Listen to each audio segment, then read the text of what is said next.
Well, hello and welcome to the Loving the Journey podcast. I'm Donna Cundy, and today I'm joined by Rita Richa. Very excited. She's the host of, say this 10 times fast, Bippity Boppity Business, Bippity Boppity Business, Bippity Boppity Business. And we're so excited to have you here today, Rita. Thanks for joining us. Rita is the founder of Reignite Media, podcast consulting and consulting business. She works with podcasters basically and helps them to get better and bigger at podcasting. And today we will be talking about your journey behind the microphone, Rita, and why you're I think basically who you've become. Isn't that a neat thing? Who you've become along the way, because we all grow as we sit behind the microphone. So, thank you again for joining us, Rita. But what was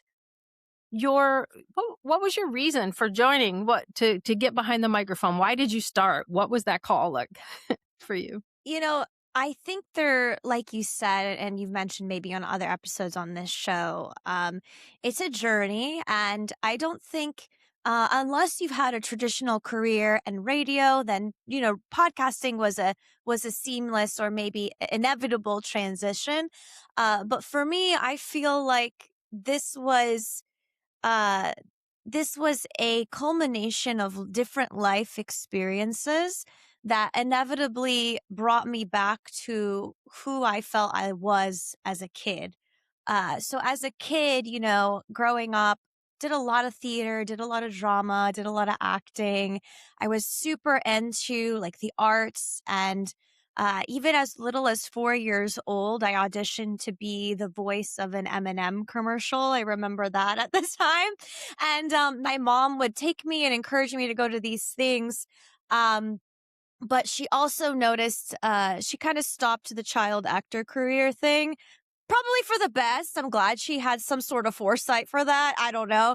But she just realized that I was kind of really too into acting, and like I would go in the mirror at like 5 or 6 and like talk to and play with my Barbies and have them interview each other and like not want to do school and like, just kind of like I was in my own world. And in my head at that young age, what I loved the most was performing, but also I was fascinated with people and interviews at such a young age. Hmm. Now, it didn't always, you would think when I was that young that I would have a straight path to what I'm doing now. But as an ADHD business owner, there were lots of side quests that probably actually enriched my journey. But even in pre-K, my teacher, she told my mom, Rita, she's so talkative and she really always she's like talking to the bears and stuff. And she's very like loud and charismatic. I think when she grows up, she could be on radio. And she literally told my mom that. And then, you know, things happened along the way. But to the short, like just intermediate answer is, um, a lot of the times when we grow, when we experience different things in life as we enter adolescence and then eventually into adulthood, we kind of lose track of that internal guide of who we are, what we want to do. And the universe has a funny way of, when you find what you're meant to do, redirecting you back to what you, in some sort of Mm. way, enjoyed as a child, which is why Bippity Boppity Business, also because as a 90s Disney kid, I was obsessed with Disney, is really cool. But I just wanted to lay that out as a foundational piece first, because I know a lot of you listening out there would see someone like Donna or I in podcasting and think, well, I haven't been in radio, or I haven't been in business, or I don't understand marketing. Like, this is not for me. And that's why I'm excited to be on this show today, to really break down the journey of why every piece of your life that you go through almost enriches your story even better, to when you are ready to share your story or your content, that it becomes this celebration of stories and people that only can come from who you are and the side quests, which I'll share later, that you've taken along the way. Yeah, that's fascinating. I really resonate with what you said about your childhood experience, how the authenticity to be able to go back to who you showed up with as a child, because as a child we have no restrictions, we have no limitations, we just are.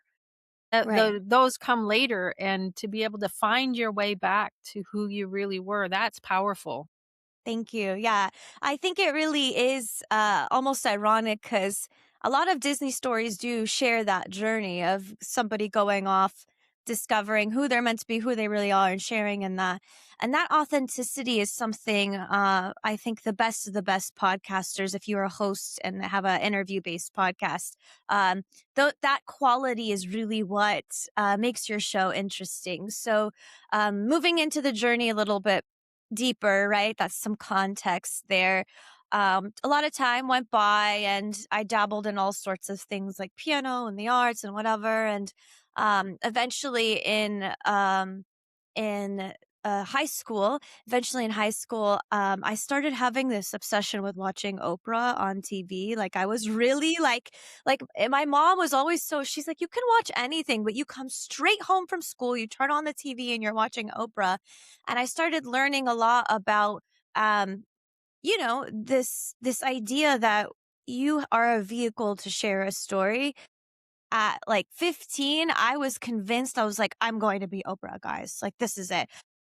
First day of school, freshman year of high school, the English teacher asks everyone in the class, let's do an icebreaker. Tell us what you want to be when you grow up or whatever. Everyone's raising their hand. I want to be a doctor. I want to be, a whatever, a cook, I don't know, whatever, basic things. And then I not only, I'm weird. Okay. I not only raised my hand, but I stood up, oh, Captain, my captain style from, I stood up and I very loudly said, I'm going to be Oprah when I grow up and maybe do some marketing, but I'm going to be Oprah.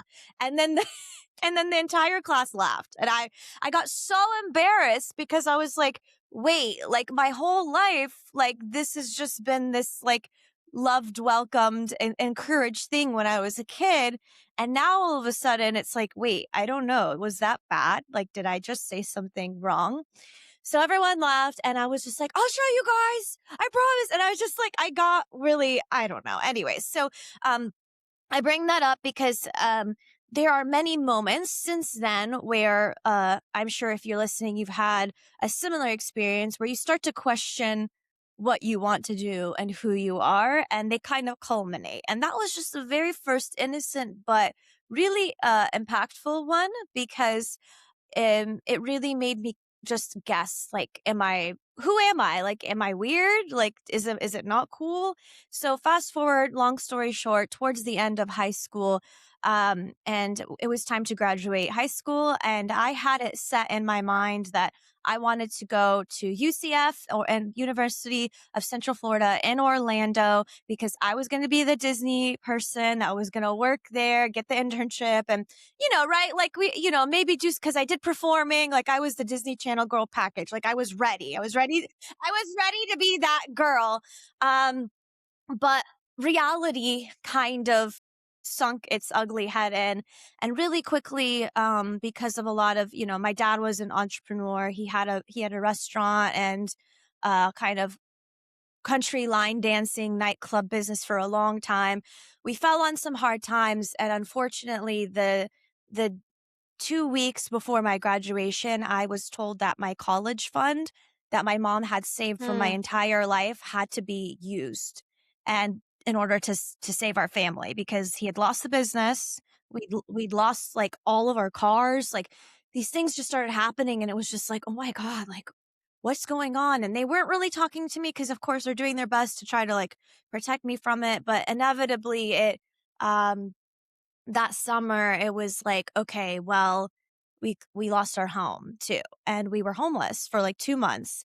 And I know that sounds like, well, we were homeless, but I'm Lebanese and my family is really, we do this thing where we like to pretend things are fine, even when we're not, even when we know they're not fine. So all of a sudden, my uncle and aunt are just coming from Lebanon and we're going to stay in Universal Studios for 2 months. And I'm like, but where's our house though?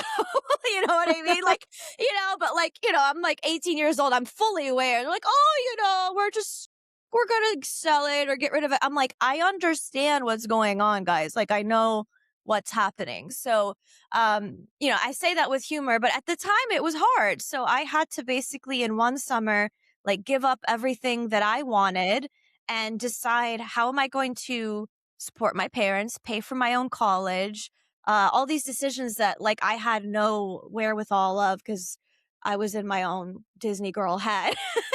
And I had to very quickly kind of grow up.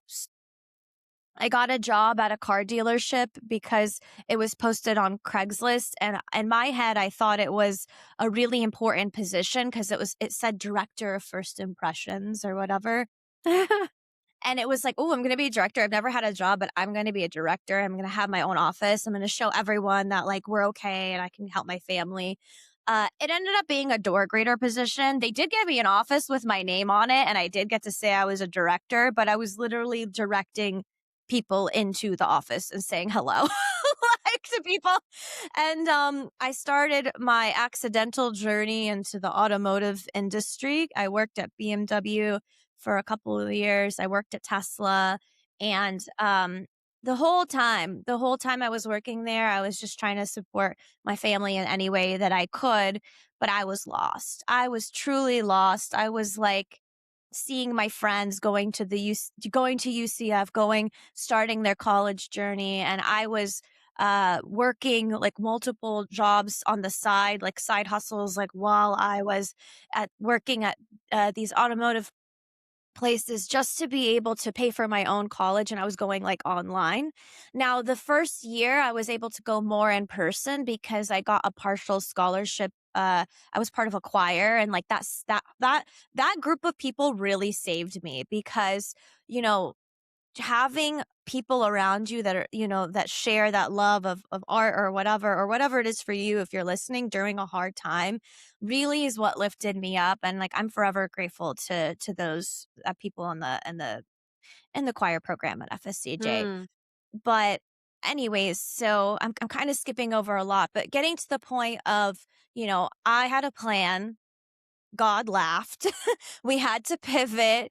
I found some people along the way who were encouraging me in their own ways to feel like some sort of myself again while I was going through this period of just not knowing what I would be doing. And it all kind of came to a screeching halt for me when I was at Tesla. And I don't want to speak on behalf of the entire company or whatever, but my personal experience there at my specific location at the time was very negative. It was probably the height of negativity. And there was just a culture of burnout and working hard. And at the end of the day, like I still didn't fit in. I was singing Belle walking through the service shop and getting in trouble for literally, I was like Belle, literally like singing.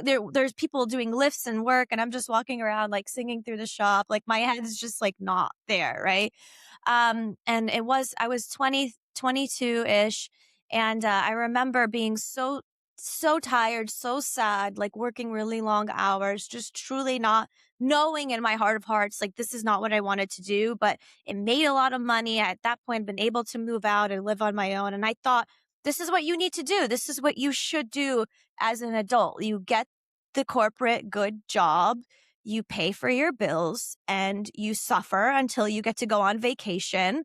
And then you live through vacation, and then you come back and you hate your life again. Like that is truly when you go through school or college, growing up in life, there is this narrative that your job is going to suck and you're going to have to deal with it. And that's what vacations are for, right? So at that age, I started having a really bad panic attack. But at the time, I truly thought I was having a heart attack because like my left arm went numb and like all No. these really scary symptoms. So I went to the ER, and they did all these tests, and they were like, yeah, so take a day off work, like you just have anxiety or whatever. I went to work the next day, and they were like, I was explaining to them like, hey, can I get off because this really awful thing happened to me? And they all kind of just looked at me, and one of the team members just kind of like chuckled, somber chuckled, like welcome to the team, like we've all been to the ER at least once. And Oh my gosh. that was this moment where I was just like, where am I? Get me here. Like, this is not what I'm meant to be doing. Like, what happened to Hmm. all of these dreams, these plans, and like I really felt hopeless because I had at that time I moved from my city to go be at this place, and I was dating this guy, and I had lived this whole life, that I built based on what people told me how you should live your life, right? Like well off partner, well off job, fancy place, all of the things. And I had mascara stains on my pillow from Mm. crying so much Oh. because I was just so sad.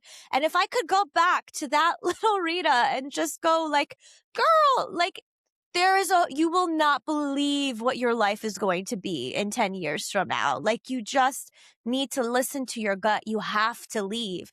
But it's not easy when you're making the most money that you ever have, and Mm. you're worried about your family, you're worried about your responsibility, you're worried about your security in life, and you've moved your whole life and you've built a life with somebody else, and it really feels like this is it, like this is what you're supposed to do. And for me, it was that moment when the guy said, oh, everyone's supposed to ER, that I realized, like, honestly, at this point, I can't. Like, I know that these people here, this is the life that they chose and they're going to stay, but I can't do this. And it wasn't until I watched the Moana had just come out, the movie. I know, I'm a Disney doll. But when Moana movie came out and I sat there and I started watching it, and I was with my partner at the time, and I just started sobbing. And he's like, "What's wrong with you? It's a kid's movie." I'm like, "No, you don't understand. She is saying that there's this path that's been designed for her that she needed to follow, but she Mm. had this call where she wanted to go and find out what that calling was for herself. And she was going to, at all costs, no matter what anyone thought, go and figure out what that calling was for her, because this voice was telling her there's something more. And when she started talking about that and singing the little song in the movie, I just started sobbing because I truly realized that I was meant for something more, and I was trying to be somebody that I wasn't. So I'm going to pause there because I know there's lots to that, but I do think it's important to share, because when you see somebody behind the microphone on camera, it can really seem like, oh, that's the first thing that they did, and good for them, and you're successful. So, and it's not always the case. Yeah, really, really powerful story the way that you laid it out there, and it reminded me of Dr. Ivan Meisner. He's the founder of BNI, the Mm. Business Networking International. I think that's the right one of the Yes. the letters Yes. BNI. I think so too. But the Yeah, right yeah. letters for sure. Yeah. Mhm. But he talked about who's in your room, and what I Mm. noticed was in your early stages, you were in I'm doing air quotes, the right Yes. room, where they were Right. encouraging you because they saw who you were and where you were going. And then in high school, it was not the right room because they were laughing at your what you wanted to do. And it sounds like you kept going in and out of the rooms Right. until you finally decided that this was the room that I belong in, to Yes. to stay there. And that is powerful, because I know anytime we put ourselves out there in a creative way, there'll be the naysayers, or they'll be the ones who are trying to keep you safe because they want to feel safe. Yes. And so we have to be really careful about, I think, behind the microphone, especially when we're doing this into the world. We have to be Yes. really careful about whose voice we're listening to, and knowing whose room we're in. Are we in that right room, or that room that's tearing us down? So I I I feel your story.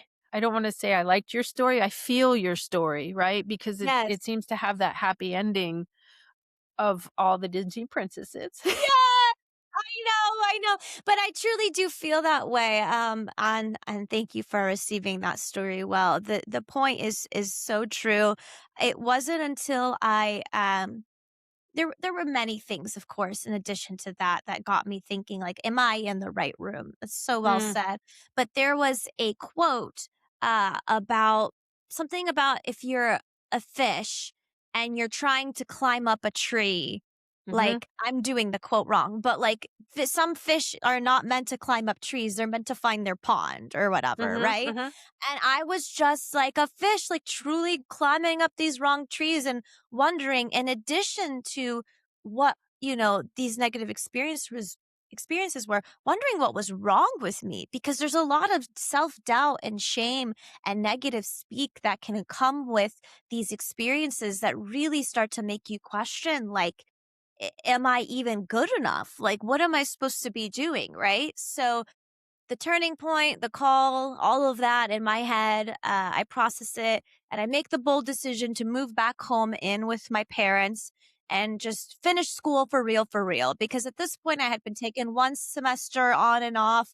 And I was like, you know what? I'm going to get my college degree in business. And I'm just going to do it because everyone has a business. And if I can't decide what degree it needs to be, it's just business because businesses exist. Like, that's literally, that was my thought process. I was like, get a degree, go back home, kind of heal with my family. We were healing with each Mm. other at the time, and just kind of breaking down this, because it caused a lot of tension too between us, this really awful experience, right? Go back then, support them, but also, I had a wall. It was a vision board wall that I made.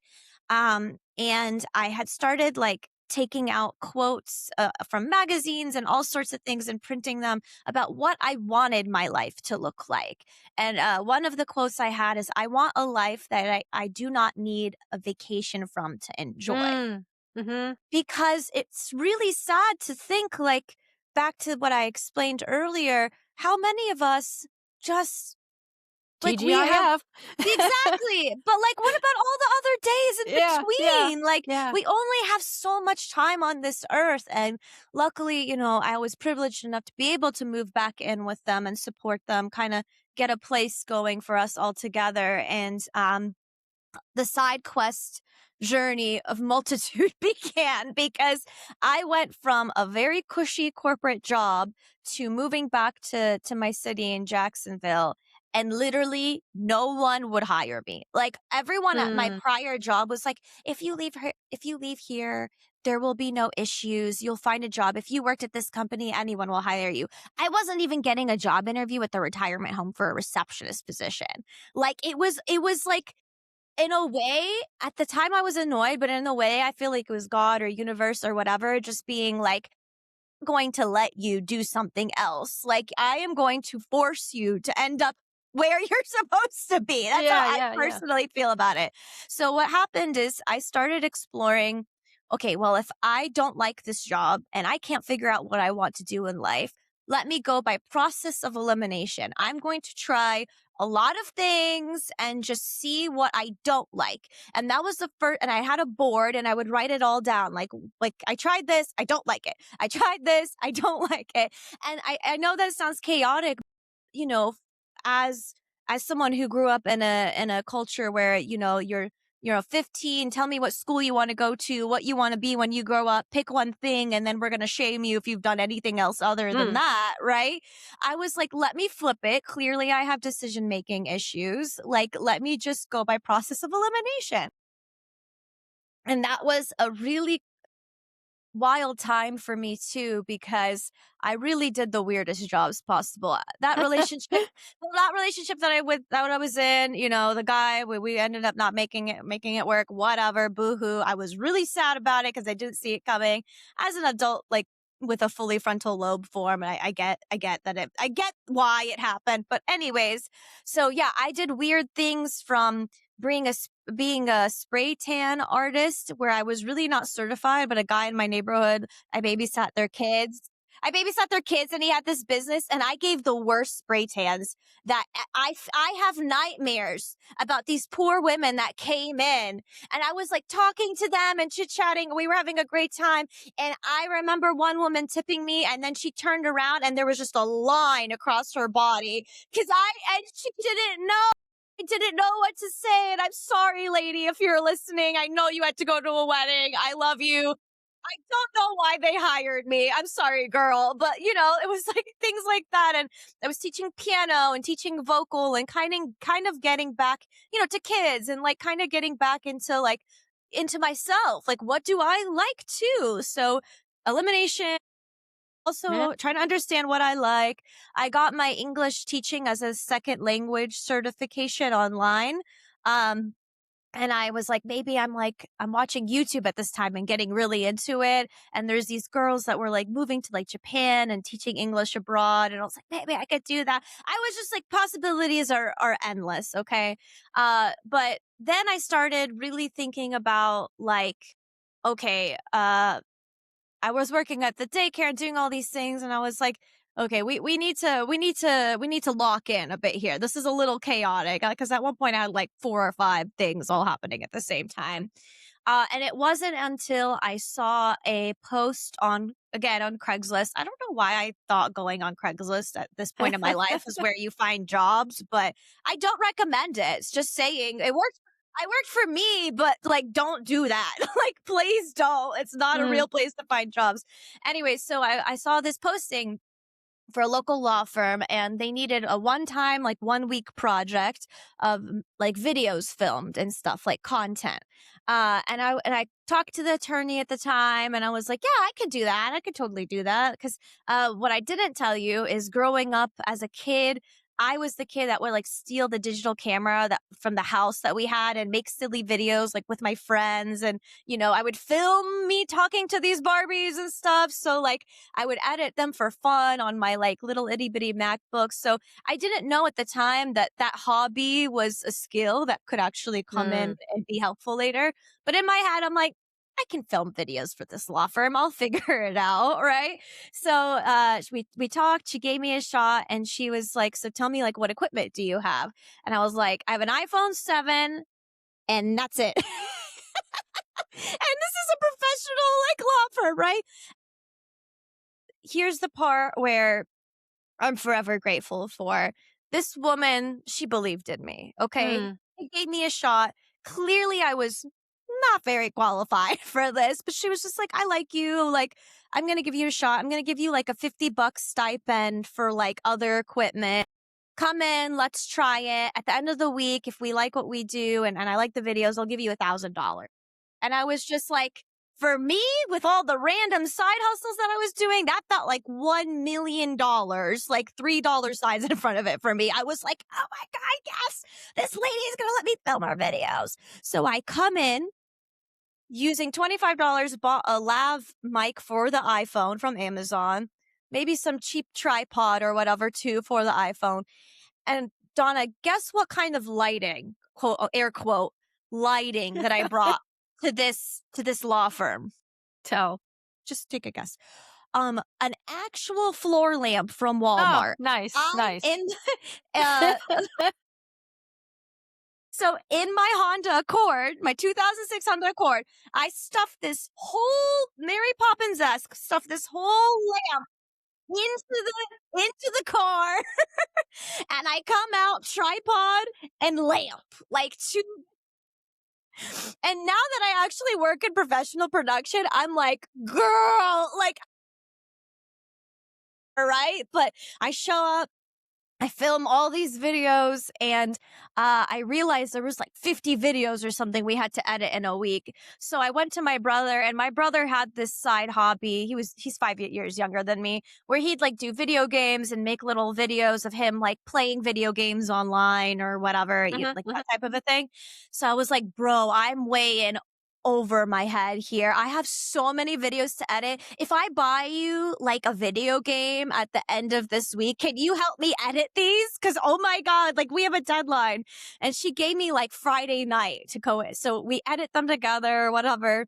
And then I run in at the end of the week. It's like 5:59, she closes at 6. I'm like, I did it. I did all the videos. Here they are, oh my God. Like, I'm so sorry. Like, I hit the deadline. Like, here you go. And I'm like panting and freaking out. And she just kind of smiles at me and goes, you got the job. And I was like, what do you mean I got the job? So Beautiful. she was hiring for a part-time receptionist and part-time marketing content creator, like type of a person. And shout out Kelsey Eckert. This woman was a mentor and somebody that truly just celebrated me for me. And really brought me back to the journey of where I was meant to be. So I finished working there and throughout getting my college degree. And um, the moment that really changed my life is she was invited to be on Sirius XM. She was on a talk show. And she said, Rita, would you like, we have to go fly somewhere else for it, somewhere in the Midwest. I can't remember where now. She's like, would you like to come with me? Like, we'll do you can get content behind the scenes of me doing this interview, but I think it'd be really good for you. Like, I'd love to invite you to come with me or whatever. So off we went together. She took me. And the moment I walked into that Sirius XM radio station, I cannot explain to you the pure joy and childlike bliss that was like brought back to me. And I was like, wow, I love this. I don't know Mm. what this is. I don't know what this looks like for me, but whatever this is here in this environment, I want to do this for a living. This is what I want to do. Okay. And how amazing is it that that's the moment I remembered walking into 4 years old into the radio booth, reading off the M&Ms, and like all these flashbacks just started coming back of like, I love this. And it just took one person to believe in me Mm. and coach me along the way and remind me of who I was and what I wanted to do and redirect me to the right room, like you wonderfully said earlier, to start that journey. So I know this is long, but it's real life. It's real Yeah. life. Well, And and yeah, I want to jump in here a little bit because a lot of times a podcaster will get behind the microphone because they have something that they want to talk about that they're passionate about, and they yeah, say they hear everybody's got a podcast. You should be podcasting, especially right, after 2020. right. Everybody's got a podcast, right? And then there are some podcasters who understand how to use their podcast as a marketing channel for their business. But what I'm loving about hearing your journey, Rita, is your podcast is your business. Yes, And so if we could talk a little bit about how that yes. morphed into a business from podcasting. Yes. So that's so well said. Thank you. So fast forward, I ended up getting two opportunities. It was February of 2020. I decided to move forward with love and respect from that law firm because I felt like I was ready to do this, right?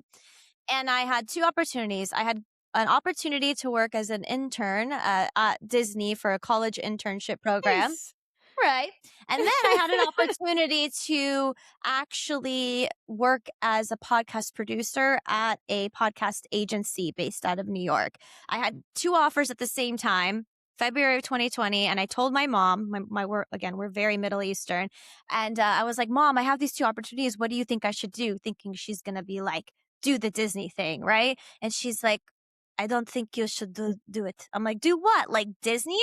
You don't think I should work for Disney? Like, are you mad, woman? She's like, I just have a feeling. I don't think you should do it. So my mom, I feel like, has either like fiber, AT&T, whatever to God or whatever. I think she has like 8G to like some other realm with her intuition. So I begrudgingly was like, I really can't believe I'm going to say no to them, but okay, I will accept the podcast agency position. And I I'm stuttering here because again, it's unfathomable to me how if you've heard me talk so far, would say no to this. But 2 weeks after that, again, 2020, everyone that got accepted into that intern cohort got sent back home, Mm. unfortunately, due to the pandemic. And I started my remote position in podcast production for businesses at this agency. In tandem, I had submitted to this job the silly YouTube video. Like I had like make silly YouTube videos for this law firm. Straight up, there was a video of me singing Santa Baby as a parody and in a red sequin dress and feather boa. And like I was making skits at this place, dude. And they straight up were like, yeah, good enough to be a podcast producer. I didn't know anything about podcasting. I'm like gagged that they would even hire me. So I'm like, I applied thinking it was a joke, whatever. I'm like, I'm going to send in this funny skit video to them. They're never going to say yes. And then they gave me the job. So in 2 weeks, I went from, I guess I got the job to here's 8 enterprise businesses launch their podcasts from nothing, work with them. We have a team. And I immediately went on to Buzzsprout and Googled like how to start a podcast. I took their free podcasting course on how to start a podcast at this actual agency where like these people are paying lots of money to like, oh, I'm their producer or whatever. So yeah, that summer I learned everything there is about podcasting, but I still felt a little bit of a fraud. And I wanted to better understand their experience and what the heck they were saying. Cause some of these people were like very fancy tech people. And I was like, I don't know what these acronyms are when you're talking to me, like UX, UI, CX, customer, like alphabet soup to me.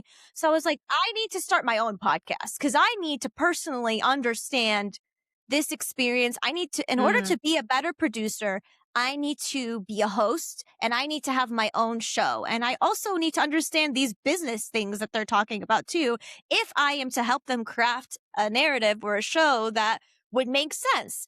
So I was like racking my brain. What kind of show, what kind of podcast do I want to start? Right. And it took me, a lot of people are ashamed to say this out loud, but I'm not. My Bippity Boppity Business podcast was not the first one. Okay. There were like 2 or 3 failed other podcast concepts before I even ended up here. We don't need to go into all of them. But long story short, it clicked for me when I was like, in meetings with these clients, they would ask me questions and I would start using analogies like, oh, your customer experience. Is that kind of like from when you buy a ticket online to Disney to waiting in person to, the follow-up email that you get to this, to that. And they'd be like, oh yeah, that's exactly what I'm talking about. I'm like, you could have just said it like that. Now I understand. So thus Bippity Boppity Business was born. I was like, I'm going to interview people that used to work at Disney or people who love Disney. And I'm going to understand what they do from a business level that makes what they do so special, but also make business content accessible for me, first and foremost, selfishly, to understand what all these large brands are talking about. But in tandem, maybe people who are listening will also learn these business concepts along with me and start to apply them in their own, whether leadership positions or their own businesses. So it was born, and my first guest was the former VP of operations for all of Walt Disney World. Because here's where the link comes in. I was on LinkedIn a lot. And I messaged him that I was supposed to be part of the cohort that got hired for the internship program, but it didn't work out, whatever. Would you be a guest on my show? And from then on, posting on LinkedIn, I posted on LinkedIn for like a year while working at this other company and would message and do guest outreach for those folks on LinkedIn, built my content and brand there.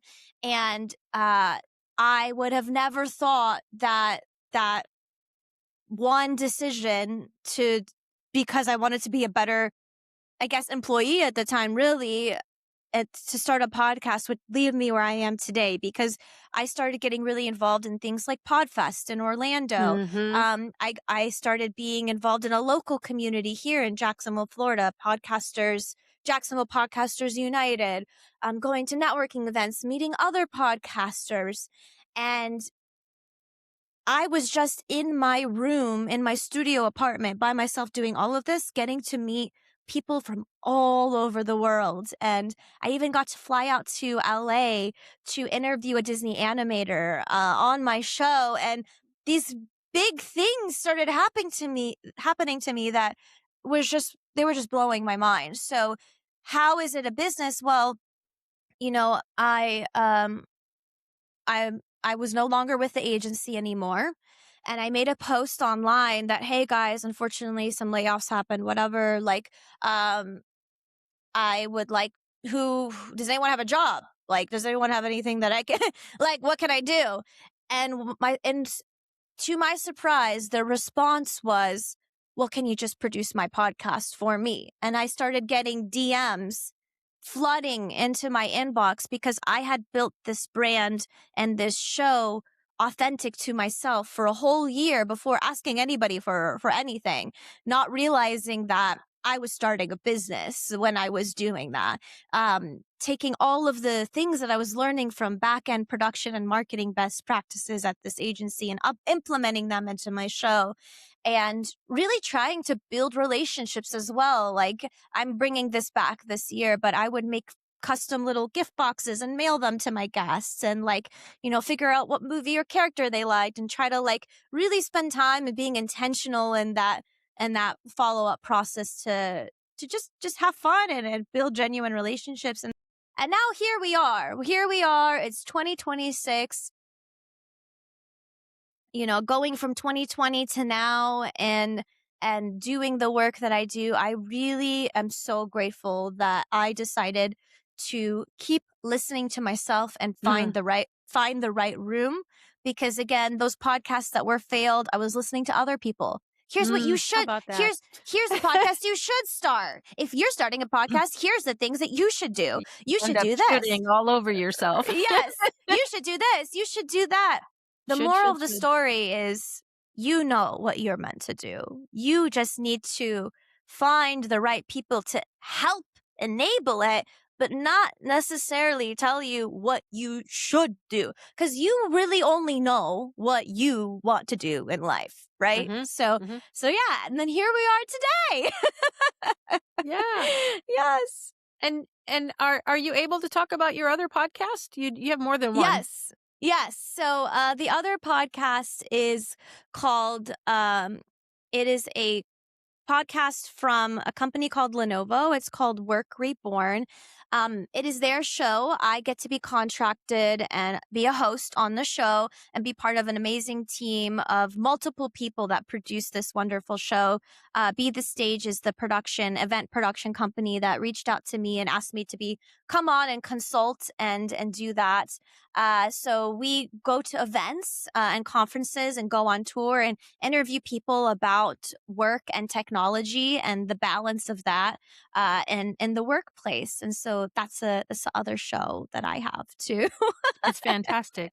Well, and it just goes to show a couple of things. That first of all, we're fully equipped to live the most amazing life if we allow ourselves to live our own life and not Yes. not living it through somebody else's ideals and dreams and whatevers.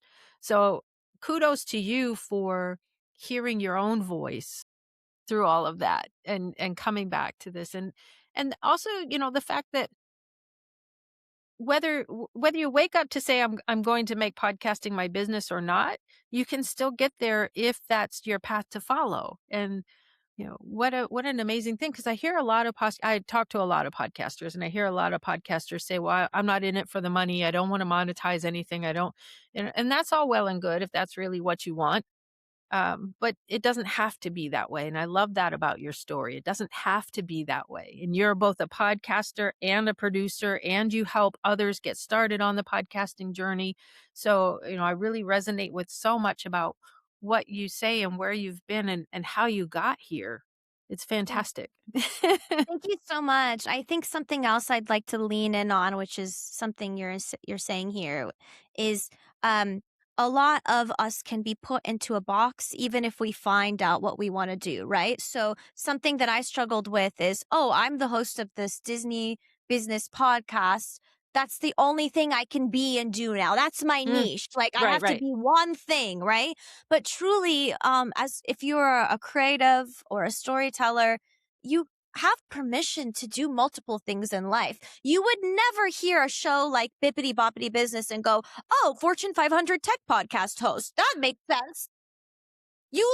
That would not be something that would make sense to most people. The connection is not there. But the lesson here is storytelling and relationship building, regardless of the premise or the theme that you build around it, is universal, and you are meant to explore that if that's what you want to do. Don't put yourself in a box too, as well. Yeah. And that's my exciting lesson for myself that I'm trying to lean into for this year in 2026 is I'm multifaceted, and that's okay. And you said yes to things, and in integrity then went and learned what you needed to learn to be successful in it. And there's a lot of people who would say no first, Mm-hmm. and a no first is never going to get you anywhere. A no first, you're going to be wherever you are, because no doesn't move you forward. Only yes does. Brace the side quest. Yes is the side quest, and you can always come back and say no after. If you don't, if you're like, actually, I'm done with this. Let me go back Yeah. to my main route and journey here. Well, and that talks to your Craigslist experience, that you just went in and I'll try this and I'll try that and I'll try this and I'll try that, and it's okay. It harkens to um, Cinderella, and Yeah. they had the shoe, and now I'm going to try this foot and this foot and this There foot. you We're go. gonna until we find the right foot that fits the shoe, and now we get to go and live happily ever after, right? So well said. Yes. Yes, it is. Yeah. Find the right shoe. And my shoe was behind a microphone and in front Yeah. of the camera. Isn't that funny? Isn't that funny? So, so Rita, there's so many golden nuggets you have here. And I know that there is one particular listener who has come because they need to hear something from you, just you, only the way that you can say it. What do you want to say to that listener? Your voice matters. You have the power to change people's lives with your show. And I know that sounds like a bit cheesy, a bit aspirational, but you and only you can tell your story the way it's meant to be told. And the thing that's so beautiful about you pursuing this podcast journey and exploring it is you are opening a door to a whole other world of connection, of people listening to you in their ears. You can talk to people in their ears from all over the world and make a difference. And I think in this world now where we have a lot of just tension and uncertainty and this narrative that we all must be one way in order to be right or good, you have the power to be a part of the change that disproves that theory, to bring us all together. And that's what you can do in your podcast, whether it's a silly podcast, whether it's a hobby podcast, whether it's a business podcast, regardless of the category, you are needed and your voice Mm. matters. Mm. Wow, I've heard that your voice matters. I use that a lot too, but you are needed. Wow, that's beautiful. That's beautiful. Rita Richa, thank you so much for sharing your journey so authentically today and so openly today. If you want to hear more from Rita, again, it's Bippity Boppity Business, and that's at bippityboppitybiz.com, bippityboppitybiz.com. Go check her out and find her on LinkedIn. We'll put links in the show notes so you can definitely connect. Any final last words? Well, it takes a little faith, trust, and pixie dust to make your dreams come true. I had Faith to do dust. it. That's how I Faith do dust it. and pixie dust. I knew we had to. There was a little bit more we had to end on. So, thank you for spending your time with us today. We know that you're going to get some great nuggets from this one, and just keep on listening because there's going to be more of this on Loving the Journey. Thanks so much. Have an amazing day, and we'll talk to you next time. Thank you so much.